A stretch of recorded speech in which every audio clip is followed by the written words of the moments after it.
এই ভিডিওটা প্রায় 6 মাস আগে তোলা। আমরা একটা ট্রিপে গেছিলাম 3 জন মিলে।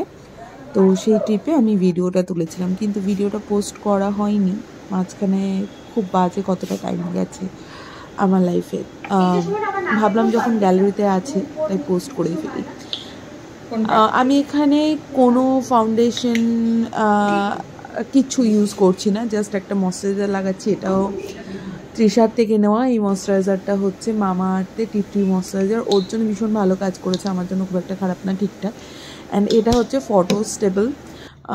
এই সানস্ক্রিনটা লাইক আ মাইন্ড ব্লোয়িং, কারণ আমি এই সময় সুইমিং করছিলাম, তো আমার ভীষণ ট্যান পড়ছিল, ডক্টরস প্রেসক্রাইব নিয়ে।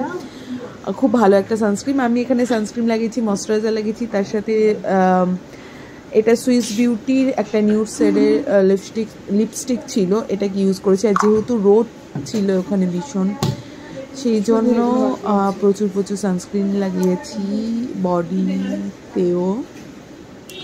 তৃষা না, আমি যতক্ষণ এই মেকআপটা করে গেলাম দেখলাম তৃষা পুরোটাই খুঁজে যাচ্ছে এই যে ও কিছু ফেলে যাচ্ছে কিনা। আমার জামাটা অ্যান্ড নেওয়া হচ্ছে জুডিও থেকে, পকেট পারফিউমটা জুডিও থেকে। এই ঘড়িটা বরের নামে কিনেছিলাম, বাট রাউন্ড ডায়াল আমি ওর থেকে বেশি পড়েছি। লিপটাকে ডিফাইন করার জন্য লিপ লাইনে ইউজ করার চেষ্টা করেছি এবং সেটা শ্যুট করার চেষ্টা করেছি, বাট হয়নি অ্যাজ ইউজুয়াল। অ্যান্ড বাস এইভাবে সিম্পলভাবে আমরা বেরিয়ে পড়েছিলাম। এটা ছিল মন্দারমণি থেকে দীঘা যাওয়ার দিন। আমি আমার ভুঁড়ি নিয়ে ভীষণ অবসেস, তোমরা পুরো ভিডিওটা দেখতেই পেলে। And this is the bungalow.